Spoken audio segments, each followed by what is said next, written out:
people will say, why do you put yourself in the firing line? Yeah, it's fucking exhausting. It's really hard. I'm not going to lie about that. The things that I say upset a lot of people sometimes, but if I don't say them, who will? You know? And the doors that I open for people by saying that validates them to be able to walk through, and they can open doors for other people, and it ripples off like that, right? If I don't do that, then there isn't a progression for people like me. There's other people like me doing the same thing, and I don't want that to start dropping off. I'm really excited for this chat. I've been looking forward to it. There's so much to get into. You know, Betty has been such an important pillar in the community and a really critical champion for artists at a time when creator royalties have come under attack. So we're going to dive into everything, but why don't we just start with a bit of a brief intro and a little bit of backstory on what Deadfellaz is, the mission with Deadfellaz, and for those who may not know. Yeah, sure. So Deadfellaz started, I guess, as a 10K generative PFP project. We launched on Friday the 13th of August in 2021, which feels like 10 years ago, is, you know, not long ago. We were created with diversity and inclusion in mind. So all of the traits within Deadfellaz, each individually designed trait, was made intentionally to be gender neutral or ambiguous to gender, so that when they were all combined, anyone could really just find themselves in the collection. Because an issue that I had, or a hurdle to participate for me personally in the PFP thing, was I just didn't see anything that really reflected like who I am, and I knew that a lot of my friends were having a similar issue. So yeah, that was created with that in mind. And we've since evolved into something completely different, which is a brand, a family, a community. It really has its own culture that has its own life force, which is just so special. So, yeah. I love it. And we're gonna dive into the nature of running a community-based project and all that soon. But let's talk about what's been in the news recently with creator royalties. For those who may not know, can you just maybe explain why are creator royalties important, both for a project like Deadfellaz and also for the space at large? Yeah, so I think it's really obvious why creator royalties are important. Really, the reason why so many of us joined the space in general, you know, coming from a background in creative industries, and I've always been surrounded by artists. I was raised by artists. All of my best friends are artists. I'm married to an artist. Like, I have seen firsthand the exploitation of creative work and the lack of value that people place on it, in a way that, you know, creative work brings value and humanity to very inhuman kind of inanimate situations, right? In every situation. You see this beautiful building, the architecture is art, the ceiling is art, like the ornate doors, it makes it nicer to be here on this planet, right? It brings value to everything, but it's not valued in return. And so with this space, all of a sudden we saw a new value placed on creative work. And while that's problematic in some ways, because it's quite hard to put a value on something that is really just creative expression of your own humanity and soul, it really helps people navigate the world that we live in, which is, you know, realistically, we need to be able to move through this world and within these systems. And so the value that we were finding in this space all of a sudden allowed artists to do that in a new way, never seen before, especially with digital art, which was, you know, for years, Psych would create art and it's like, he's only ever been a digital artist, really, and that was always not valued at all. You know, that's not real art, and that's the argument that we were having back then. Now it's, should artists even receive payment for their work? Royalties in perpetuity mean that musicians can release something and see value in what they have created forever. You know, that's an insane thought. All of a sudden, like the curtains have been opened and we've found this new path. where everyone can win, arguably, sometimes, WAGMI's like... Yeah. to a reasonable degree. To an extent. Yeah. But then we've seen this shift now in response to truly, I think, the bear market, where marketplaces and large institutions that were profiting off of creative work, which is fine as long as the artists are too, have really just shifted focus on traders and flippers, right? And completely ignored the needs of the artists that are creating the value in the first place. So it's been a big, crazy, tumultuous time, and I think there's a lot of noise, but there are baseline facts, which is, without acknowledging that artists and creators are the one bringing the value to the space and providing the things to trade, there is nothing here. Like, we're here for what? We may as well be flipping shit coins or just red squares, 100%. And, at NFT Now, our mission is empower the creators of culture and help bring this technology from niche to mainstream. So we stand 100% behind creator royalties. It was incredibly inspiring to see you, Bobby Hundreds, Thank You X, really stand up for the artist community after OpenSea's quasi-announcement that they were considering, making this move after it seemed like every domino was falling. Each of these marketplaces was moving to 0% and the like. And to see that groundswell, to see that grassroots effort that you led was really, really heartening, but we also recognize that the fight is not yet won. So I'd love to just hear a bit about the backstory there. Like take us through the Situation Room. Like how did you lead that, and how did that all happen? It was so I was in LA, and I just happened to be in LA, and where something that I don't really think marketplaces realize is, or anyone that organizes, even brands that participate in the space, we all talk to each other. Because we need to work together, and we understand that, and that's a big ethos of Web3, and it's something that hasn't really been seen very much between artists, because it's that scarcity mindset and how we're all I need that job. I'm finding that in this industry we do all talk to each other, and it's necessary, right, to protect each other and make sure that we're progressing in a way that benefits everyone. So it came through the grapevine that this is what was going to happen. And we were all well, we need to act very quickly, because this is bad for everyone. Not only because creators and artists create the value that is tradable, but that, they in turn participate in buying people's art because of royalties. Especially with marginalized communities and people that are typically not given the same resources or opportunities to be funded. 98% of VC funding goes to men, and the majority of that is to white men. That's a statistic that is not made up, it's reality. And so with the royalties thing, it provides an opportunity to break out of that and to essentially crowdfund what you want to build. I did that. That's me. That's literally me. I had nothing. I borrowed $500 from my friend to register the website for Deadfellaz before we launched. And so, especially with Bobby and Ryan, we identify that other people need that opportunity too. It's in my best interest for other people to continue to win and to continue to have those opportunities. Otherwise, the ecosystem falls flat. And it's the exact same as what's been happening. So it was an urgent thing. It was urgency. This is an emergency. We all were contacting them behind the scenes. The announcement that was supposed to be for the following week, I believe, was pushed to Saturday at 9 p.m. There was no... What was interesting was there was no addressing that royalties were not going to be honored for existing collections. That wasn't something that was spoken about. It was framed in a way that we're providing you tools, right? And this is a good thing. And so the response initially was, this is great.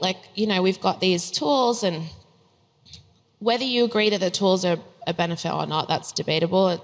That's, down to the individual. I don't believe that any centralized tool like that is a good thing. I think that we need to look more at open source resources and tools like what Manifold and Bueno produce, but that's neither here nor there.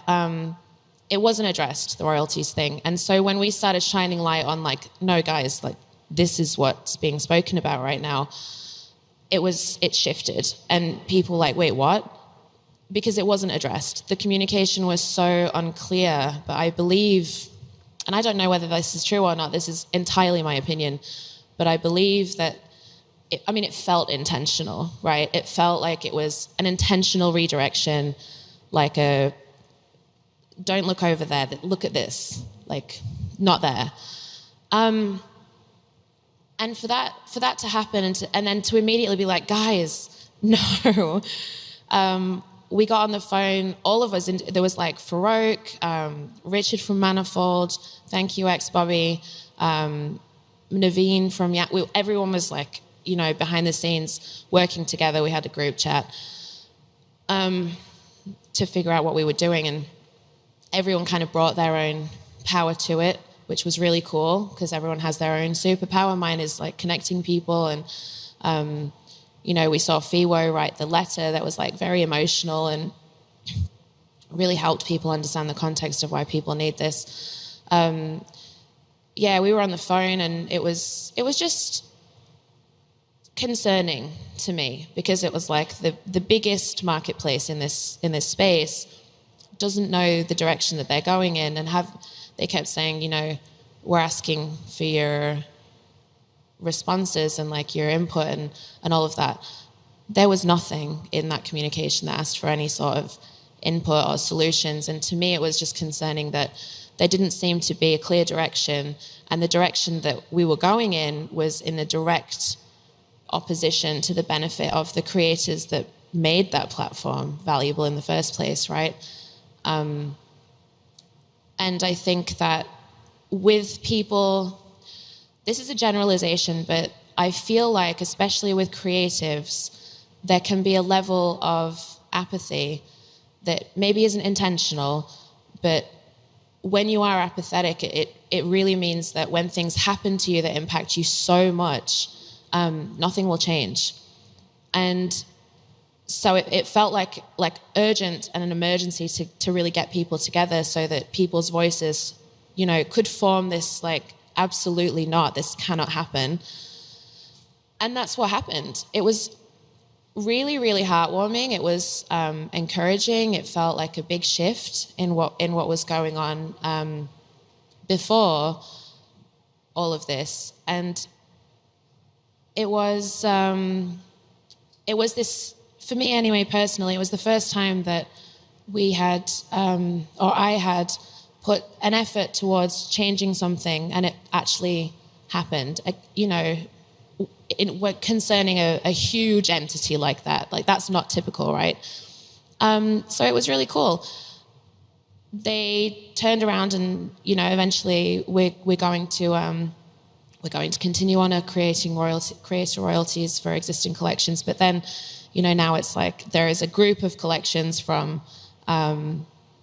when those decisions were made to when this new contract thing is getting put in place that currently don't have royalties and can't change that. And so there's like those sorts of things. To me, I don't know. I feel like we put too much reliance on centralized large bodies or companies, and that's not why we're here. I think that we need to continue to work together and to share resources and tools to really operate with self-sovereignty and own our own work. And decentralization, a lot of people, especially if they're just trading, I've had this said to me, and I'm sure other people have heard this, it's decentralization. I should be able to choose if I'm not paying a royalty to you. I would arguably say that decentralization really means that artists and creators and founders have the control over where their work shows up, how it's received, how it's rewarded and for how long. That's not a one-size-fits-all situation. Not all NFTs are created in the same way for the same reasons, with the same utility. A one-of-one artist is very different to a 10K to a utility token or a governance token, all of these things, they're so different and they have to be treated differently. I feel like we're at that point now where things will start to shard off and we'll be able to like really see those individual lanes. But we're at a point right now where I feel like we can, the amount of brilliance in the space, right, is astounding. And we do need to share information and work together to make sure that we all benefit from that, rather than just relying on these big players, which I do believe that people that work at those institutions have the best interest of creators in mind. But we do need to also recognize that companies like that are not people. There are people within those companies that are wonderful, incredible, amazing individuals, but as a whole, OpenSea is not a person. LooksRare is not a person. But there are real people behind these projects and these art pieces that really are. And with royalties, they can pay their rent. It's not about getting rich for people. For so many people, there are a small percentage of people that have created so much wealth. That's not for everyone, right? It's how it is. But for some people, sales with royalties in perpetuity means that they have a better quality of life day to day. They can afford healthcare, or they can get better gas for their car, or they can, afford nicer food, or to pay their school fees, or whatever. That shouldn't be taken away from people. 100% agree. And, I think it aligns incentives the right way, where it actually, it encourages people to continue to create value for their communities and continue to push their projects forward. As I mentioned, I want to thank you first off on behalf of the creator economy. Please give Betty a round of applause for all of her work. But like we said, the battle is not won. And I know you recently tweeted that you'd heard that potentially the CEOs of major markets were coordinating together to try to set 0% as the standard. What are you hearing? What is the next front in this war? And how can we as a community help defend artists? It's so funny because I feel like, so I don't typically share rumors or talk about rumors like that. But I feel like we were so distracted in the last week or so, the last few weeks, with everything that's going on with FTX and all of this other stuff. And this was just something that I heard from someone that I do trust. And I feel like with rumors, there's always a shred of truth, And I feel like the conversation and the topic needs to continue, in the sense that even when the original announcement came out, it wasn't explicitly said that royalties were going to go to zero for existing. That was the intention. And so we don't know what the intention is of these marketplaces, but we can't leave it to those marketplaces to make those decisions on our behalf, because they were going to do that. That's what's concerning to me. That was the intention. What's changed? The backlash, perhaps? The threat to the bottom line, perhaps? I don't know. I don't want these companies to fail. It's not good for us, for the largest marketplace in the space to fail. I don't want that. I want real dialogue. I've been speaking to lots of different marketplaces. And one of them recently was saying, we care about artists, we care about creators. And I said, okay, how many artists and creators did you speak to when you created this platform? Or really since you've launched? Me. That day. That was it. And I feel like that is so incredibly problematic. They didn't speak to the people that are creating the things to trade, but they're valuing only traders and flippers, which, in this ecosystem, everyone has their part, everyone has their role, like in nature, When you take something out of that, everything falls. Something happens. It's like when cane toads were introduced to Australia, to solve a problem. It didn't solve anything. It became its own problem. I feel like a lot of the time, big companies create problems, intentionally or otherwise, and then profit from the solution that they bring in to the problem that they created. And that needs to stop. So, yeah, the battle is not won, but again, I'm not at war with anyone individually. I believe in bringing value and focusing on bringing value, and to me and to most other people that I've spoken to, that means providing resources and tools and education for individuals to take control of their own path outside of relying on what's going on.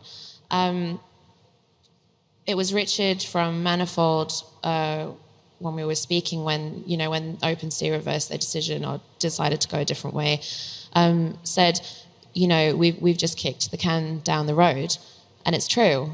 That is what's happened. We can say, oh, we won, but we didn't. There's nothing to win. We need to make sure that creators continue to come into this space and be empowered to do what I have done and what other people have done, because I want that. I want the longevity of this industry to continue. And if we start to just focus on people that are flipping my work or other people's work that is, based on real culture, like our community at Deadfellaz is a home for people. It's not...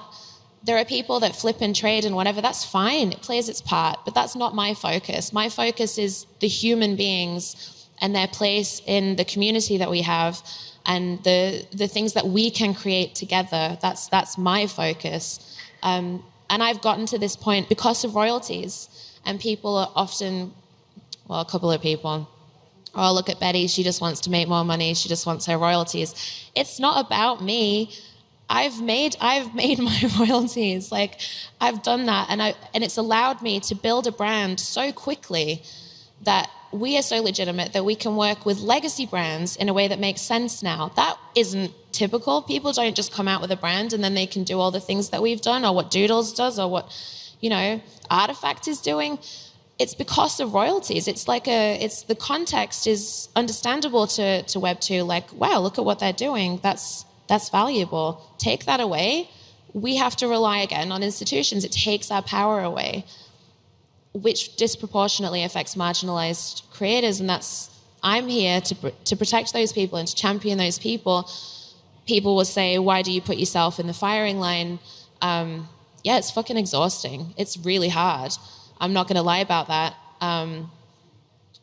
The things that I say upset a lot of people sometimes, but if I don't say them, who will?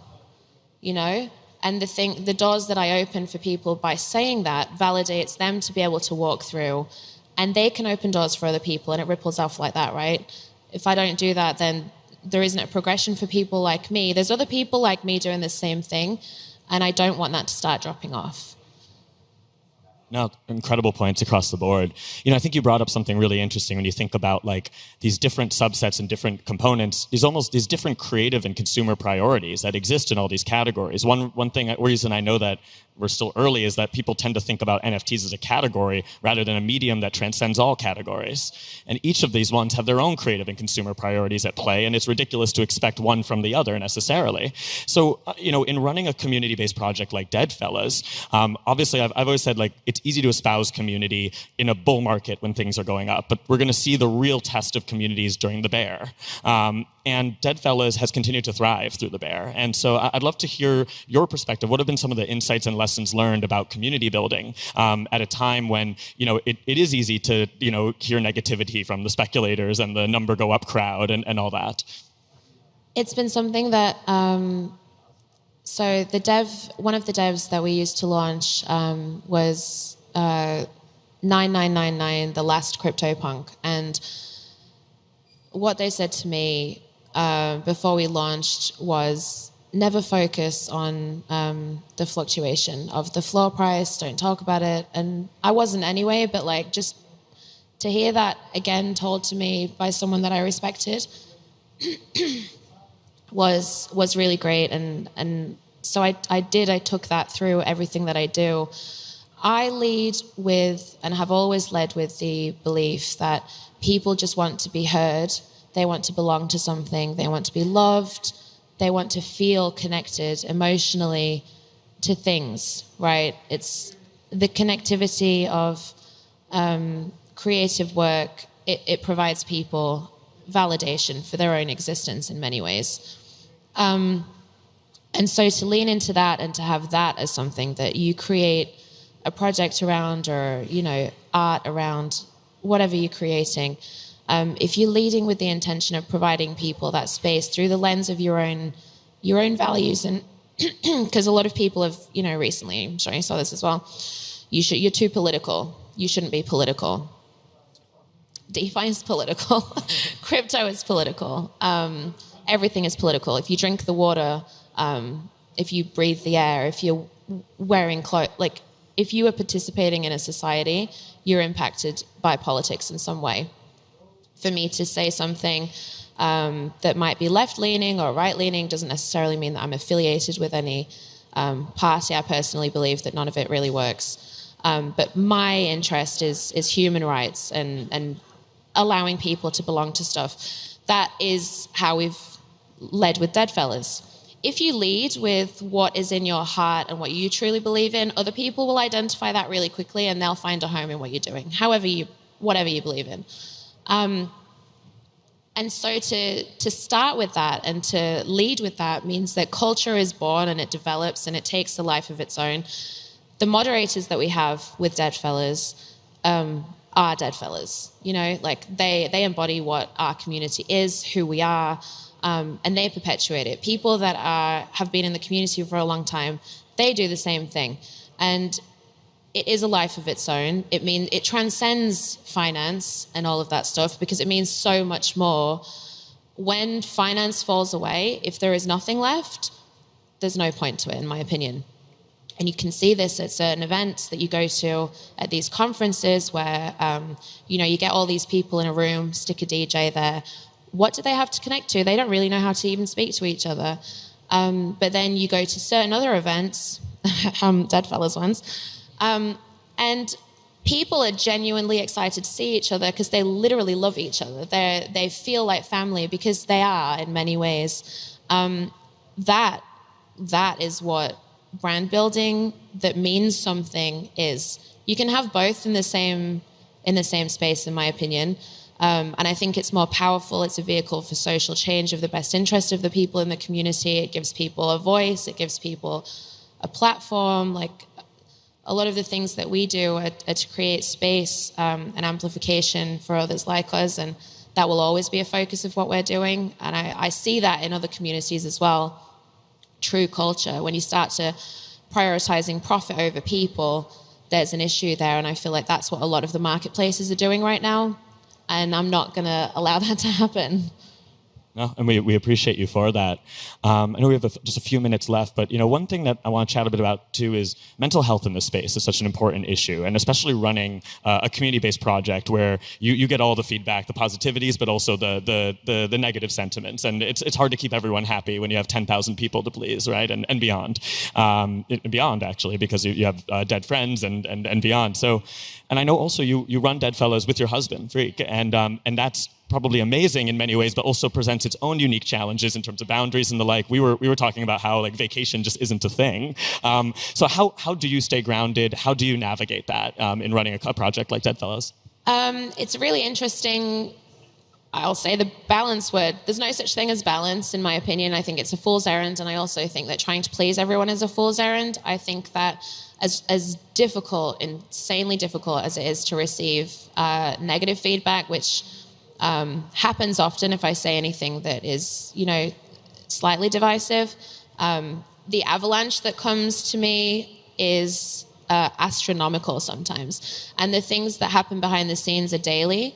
So what you guys see publicly, I see in DMs every single day across every platform.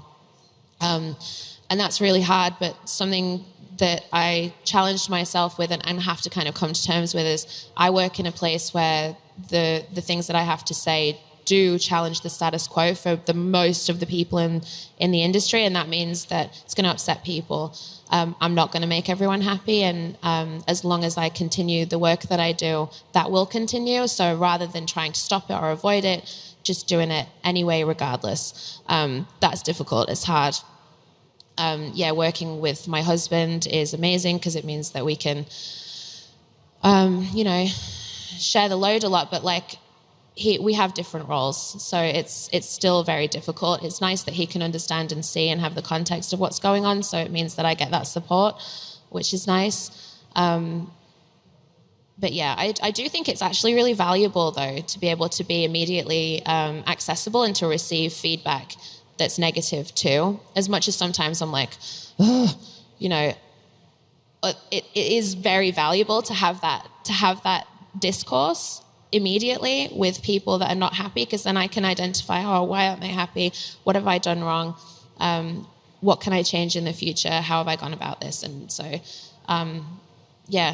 it's good and bad. There's no balance. I just have to stay grounded. I lean into the benefits of being part of my own community, which is amazing. This is the most inspired and invigorated and energized and committed I've ever felt to anything, because I've been able to bring my whole self to my work for the first time in my life, and to be received for who I am in my entirety by people is incredible, and I endeavor to do that for other people as well. It's just been so emotional to be here this week and to see people that I admire win in their own lanes and celebrate them. I think that's what the space is all about, and I'd like to, make sure that everyone is acknowledging that, because that's how we move forward. Yeah. On that note, we are out of time. Everyone, give it up for Betty from Deadfellaz. Thank you very much.